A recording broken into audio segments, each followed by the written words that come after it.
നമസ്കാരം. മലയാളി വാർത്ത ഇൻസൈഡിലേക്ക് സ്വാഗതം. കേരള രാഷ്ട്രീയത്തിലെ മാതൃകാ പുരുഷൻ ജി സുധാകരനെ സിപിഎമ്മിൽ നിന്നും പുറത്താക്കാൻ ജിഹാദികൾ കുതന്ത്രം മെനയുന്നു എന്ന ഒരു വാർത്ത പുറത്തുവരികയാണ്.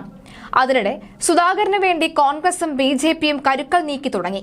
കഴിഞ്ഞ ദിവസം കെ.സി. വേണുഗോപാൽ ജി സുധാകരനെ കാണാൻ വന്നത് വലിയ വാർത്തയായി മാറിയിരുന്നു. സിപിഎം ആകട്ടെ ജാഗ്രതയോടുകൂടിയാണ് സുധാകരന്റെ നീക്കങ്ങൾ കാണുന്നത്.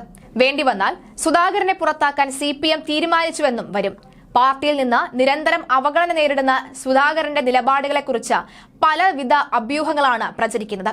ജില്ലയിൽ പാർട്ടി കൈപ്പിടിയിലാക്കിയ ഒരു വിഭാഗം സുധാകരനെ ബോധപൂർവം അവഗണിച്ച് അവഹേളിക്കുന്നതിൽ അണികളിലും അഭ്യുദയകാംക്ഷികളിലും പ്രതിഷേധം ശക്തമാണ്. മുൻപ് ജി സുധാകരൻ പരസ്യമായി വിമർശിച്ച പൊളിറ്റിക്കൽ ക്രിമിനലുകൾ സിപിഎമ്മിൽ പിടിമുറുക്കുന്നു എന്ന അണികൾ പോലും പരസ്യമായി പറഞ്ഞു തുടങ്ങി. മതഭീകരവാദ പ്രസ്ഥാനമായ PFIക്കാർക്കാണ് ഇന്ന് പാർട്ടിയിൽ സ്വീകാര്യതയേറിയത്. പാർട്ടിക്കൊപ്പം കാലങ്ങളായി അടിയുറച്ചു നിന്നിരുന്ന വിഭാഗങ്ങളും നേതാക്കളും അപ്രസക്തമാകുകയാണ്. കഴിഞ്ഞ ലോക്സഭാ തെരഞ്ഞെടുപ്പിൽ സിപിഎമ്മിനുണ്ടായ കനത്ത തിരിച്ചടിക്ക് പ്രധാന കാരണം ഇതായിരുന്നു. പാർട്ടിയെ പൊളിറ്റിക്കൽ ഇസ്ലാം വിഴുങ്ങുന്ന അവസ്ഥയാണ് ഉള്ളത്. അടുത്ത കാലത്തായി സുധാകരന്റെ പല പ്രസ്താവനകളും പാർട്ടിയെ പ്രതിരോധത്തിലാക്കിയിരുന്നു. പ്രായ നിബന്ധന ചൂണ്ടിക്കാട്ടി സുധാകരനെ ചുമതലകളിൽ നിന്ന് മാറ്റി നിർത്തി എന്ന് മാത്രമല്ല, പലപ്പോഴും അദ്ദേഹത്തെ അവഹേളിക്കുന്ന പ്രസ്താവനകൾ ജില്ലയിലെ ഒരു വിഭാഗം നടത്തിയിട്ടും തിരുത്താൻ പോലും സംസ്ഥാന നേതൃത്വം ഇടപെടാൻ തയ്യാറാകുന്നില്ല. നിലവിൽ ബ്രാഞ്ച് കമ്മിറ്റി അംഗം മാത്രമാണ് സുധാകരൻ. പാർട്ടി മാനദണ്ഡങ്ങളെ തുടർന്ന് ഈ സ്ഥാനങ്ങൾ മാത്രമാണ് ഒഴിയേണ്ടി വന്നത് എന്ന് പറയുന്നുണ്ടെങ്കിലും പാർട്ടി പരിപാടികളിൽ നിന്ന് സുധാകരനെ നിരന്തരം മാറ്റി നിർത്തുകയാണ്. സുധാകരന്റെ നാട്ടിൽ നടന്ന ഏരിയ സമ്മേളനത്തിൽ നിന്ന് പോലും ഒഴിവാക്കി. പറവൂരിലെ വീടിന് തൊട്ടടുത്ത് നടന്ന അമ്പലപ്പുഴ ഏരിയ സമ്മേളനത്തിലേക്ക് അദ്ദേഹത്തെ ക്ഷണിച്ചില്ല. ജില്ലാ സെക്രട്ടറി നടത്തിയ ന്യായീകരണം വിചിത്രമായിരുന്നു. മാറ്റി നിർത്തിയതല്ല, ബുദ്ധിമുട്ടിക്കേണ്ട എന്ന് കരുതിയാണ് ഒന്നിനും കൂട്ടാതിരുന്നത് എന്നാണ് അദ്ദേഹം പറഞ്ഞത്. ജില്ലാ സെക്രട്ടറി R. നാസറിന്റെ പ്രതികരണമായിരുന്നു ഇത്. അടുത്ത ദിവസങ്ങളിൽ വടക്കൻ ജില്ലകളിലെ വരെ മറ്റു പരിപാടികളിൽ പങ്കെടുത്ത സുധാകരനെ ഒഴിവാക്കാൻ ജില്ലാ സെക്രട്ടറി പറഞ്ഞ ന്യായീകരണവും വിവാദമായിരുന്നു. സിപിഎമ്മിൽ ജി സുധാകരന്റെ അവസ്ഥ ദയനീയമാണ് എന്ന് കഴിഞ്ഞ ദിവസം സിപിഎം വിട്ട് ബിജെപിയിൽ ചേർന്ന ബിപിൻ സി ബാബു അഭിപ്രായപ്പെട്ടിരുന്നു. അതിനിടെ സുധാകരനെ വീട്ടിലെത്തി AICC general secretary KC. Venugopal സന്ദർശിച്ചതും ചർച്ചയായി. സൗഹൃദ സന്ദർശനമാണ് എന്നാണ് വേണുഗോപാലിന്റെ പ്രതികരണം. സ്വാഭാവിക സന്ദർശനമെന്ന് ജി സുധാകരനും പറയുന്നു. തനിക്ക് എന്തിനാണ് അസംതൃപ്തി എന്ന് സുധാകരൻ പിന്നീട് മാധ്യമപ്രവർത്തകരോട് പ്രതികരിച്ചു. താൻ വളരെ പ്രധാനപ്പെട്ട ഒരാളാണ് എന്ന് എതിരാളികൾ കരുതുന്നുണ്ടാകാമെന്ന് പാർട്ടിക്ക് പുറത്തു ഉള്ളവരും പാർട്ടി വിട്ടുപോയവരും തന്നെക്കുറിച്ച് പരാമർശം നടത്തുന്നു എന്നും അദ്ദേഹം കൂട്ടിച്ചേർത്തിരുന്നു. തന്റെ രാഷ്ട്രീയ ജീവിതം അവഗണിക്കാൻ പറ്റില്ല എന്ന് അവർക്ക് ബോധ്യമുള്ളതുകൊണ്ടാണ് ഇതെന്നും അദ്ദേഹം പറഞ്ഞു. BJP സംസ്ഥാന അധ്യക്ഷൻ കെ. സുരേന്ദ്രൻ എന്തെങ്കിലും പറഞ്ഞാൽ താൻ അതിന് മറുപടി പറയണമോ എന്നായിരുന്നു സുധാകരന്റെ പ്രതികരണം. ആലപ്പുഴയിൽ സിപിഎമ്മിലെ വിഭാഗീയതയിലും പാർട്ടിയുടെ വഴിവിട്ട പോക്കിലും പ്രതിഷേധിച്ച് ജില്ലയിലെ പ്രമുഖ സിപിഎം നേതാവായ ബിപിൻ സി ബാബു ബിജെപിയിൽ ചേർന്നിരുന്നു. ഒരു കാലത്ത് ആലപ്പുഴയിലെ ഇടതുപക്ഷ യുവജന പ്രസ്ഥാനത്തിന്റെ മുഖവും വാക്കും ബിപിനായിരുന്നു. ആലപ്പുഴയിൽ പ്രത്യേകിച്ച് കായംകുളം, പതിയൂർ, പുതുകുളം, ഹരിപ്പാട് മേഖലയിലെ യുവജനങ്ങളെ സിപിഎമ്മിലേക്ക് ആകർഷിക്കുവാനും അദ്ദേഹത്തിന്റെ പ്രവർത്തനത്തിന് കഴിഞ്ഞിരുന്നു. കേരളത്തിൽ സിപിഎമ്മിൽ രൂക്ഷമായ വിഭാഗീയതയാണ് ഉള്ളത്.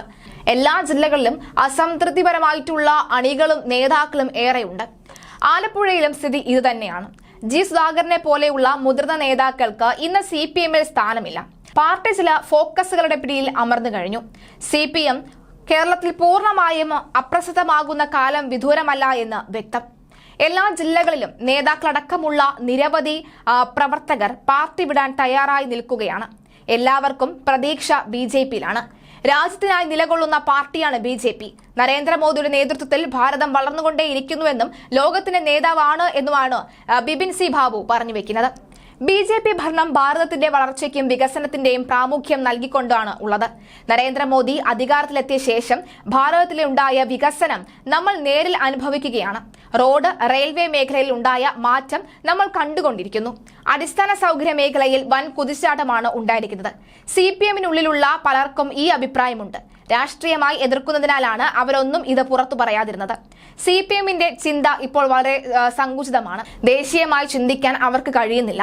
അതിനാൽ തന്നെ പാർട്ടിയുടെ പ്രസക്തി നഷ്ടമായി. കേരളത്തിലും BJPയുടെ വളർച്ച വേഗത്തിലുണ്ടാകുന്നു. സിപിഎമ്മും അത് തിരിച്ചറിയുന്നു. ബംഗാളിലും ത്രിപുരയിലും സംഭവിച്ചത് കേരളത്തിലും ഉണ്ടാകുക തന്നെ ചെയ്യും. ഇനിയുള്ള കാലം BJPയുടേതാണ്. കേരളത്തിൽ CPMന്റെ മതനിരപേക്ഷ മുഖം ഇല്ലാതായതായി ബിബിൻ പറയുന്നു. ചില കോക്കസുകളുടെയും ലോബികളുടെയും പിടിയിലാണ് നേതൃത്വം. പാർട്ടിയെ മിക്ക ജില്ലകളിലും വർഗീയ ശക്തികൾ പിടിയിലാക്കി കഴിഞ്ഞിരിക്കുന്നു. തീവ്ര വർഗീയ ശക്തികളാണ് ഇപ്പോൾ പാർട്ടിയെ നിയന്ത്രിക്കുന്നത്.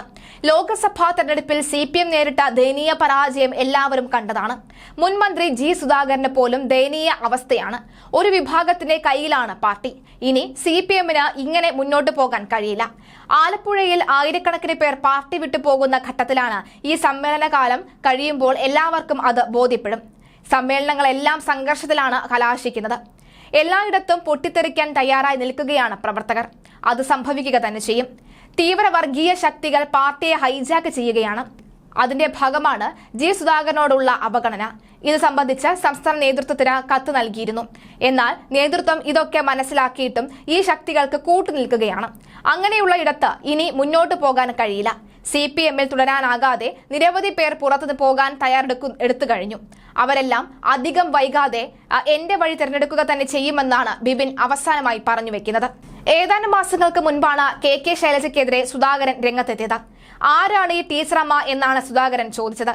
ഒരു പ്രത്യേക ആൾ മന്ത്രിയായില്ല എന്ന് വെച്ച വിഷമിക്കേണ്ട കാര്യമില്ല എന്ന മുൻ ആരോഗ്യമന്ത്രി KK ശൈലജയെ പരോക്ഷമായി വിമർശിച്ചുകൊണ്ട് CPM നേതാവ് G സുധാകരൻ രംഗത്ത് വന്നിരുന്നു. നല്ലതുപോലെ സംസാരിക്കുന്നതല്ല മന്ത്രിയാകാനുള്ള യോഗ്യത എന്നും പറഞ്ഞു.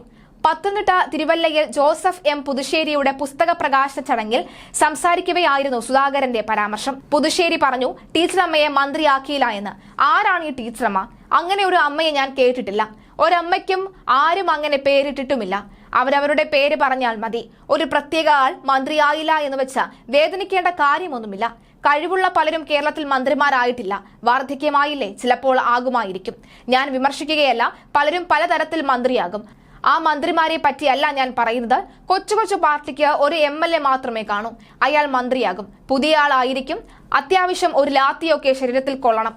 അതൊക്കെ അറിഞ്ഞിരിക്കണം. അങ്ങനെയൊക്കെയാണ് ഇവിടെ ആയിട്ടുള്ളത്.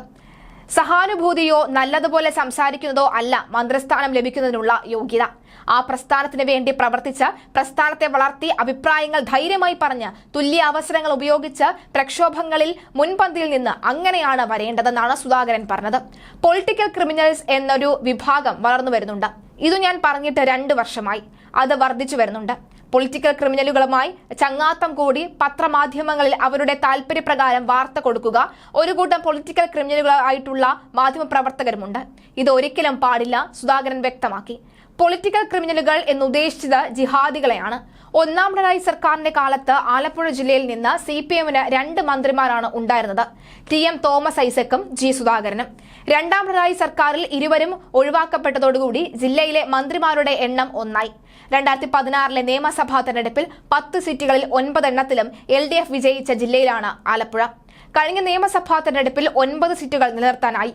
അരൂരിലെ ഉപതെരഞ്ഞെടുപ്പിൽ നഷ്ടമായ സീറ്റ് തിരികെ പിടിക്കുകയും ചെയ്തു. ജില്ലയിലെ ഏറ്റവും വലിയ ഭൂരിപക്ഷമായ 32,093 വോട്ടിനാണ് ചെങ്ങന്നൂർ മണ്ഡലത്തിൽ നിന്ന് സജി ചെറിയാൻ വിജയിച്ച് മന്ത്രിപദത്തിലേക്ക് എത്തിയത്. ആലപ്പുഴയിലെ CPMൽ 1-ാം നമ്പറുകാരനാണ് സജി. KK രാമചന്ദ്രൻ നായരുടെ നിര്യാണത്തെ തുടർന്നുണ്ടായ നിർണായകമായ ഉപതെരഞ്ഞെടുപ്പിൽ ചെങ്ങന്നൂർ സീറ്റ് നിലനിർത്താനായത് ജില്ലാ നേതൃത്വത്തിൽ നിന്ന് സംസ്ഥാന നേതൃത്വത്തിലേക്ക് ഉയർന്നു വരാൻ സജി ചെറിയാന് കഴിഞ്ഞു. കഴിഞ്ഞ സംസ്ഥാന സമ്മേളനത്തിൽ CPM സംസ്ഥാന സെക്രട്ടേറിയറ്റിലെത്തി. പ്രായപരിധി മാനദണ്ഡത്തെ തുടർന്ന് പാർട്ടി സ്ഥാനങ്ങളിൽ നിന്ന് ഒഴിഞ്ഞ G സുധാകരൻ സജീവമല്ല.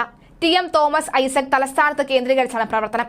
കടുത്ത തീരുമാനങ്ങൾ എടുക്കേണ്ട സ്ഥലത്ത് അങ്ങനെ ചെയ്തും ജനകീയനാകേണ്ട അവസരങ്ങളിൽ അതിനൊത്തുയർന്നും പ്രവർത്തിക്കുന്ന സജി ചെറിയാന്റെ പ്രവർത്തന രീതി ജില്ലയിലെ പാർട്ടിയെ ഒത്തൊരുമയോടെ കൊണ്ടുപോകുന്നതിൽ വലിയ പങ്ക് വഹിക്കുന്നുണ്ട് എന്നും നേതൃത്വം വിലയിരുത്തലുണ്ട്. ഇതിൽ G സുധാകരന്റെ വിരോധവും ശക്തമാണ്. സജിയുടെ മെയ്വഴക്കം പ്രസിദ്ധമാണ്. ആരെയും വെറുപ്പിക്കാതെ മുന്നോട്ട് കൊണ്ടുപോകാൻ സജിക്കറിയാം. ഹിന്ദുക്കൾക്കും ക്രിസ്ത്യാനികൾക്കും തുല്യ പ്രാധാന്യമുള്ള സ്ഥലമാണ് ആലപ്പുഴ ജില്ല.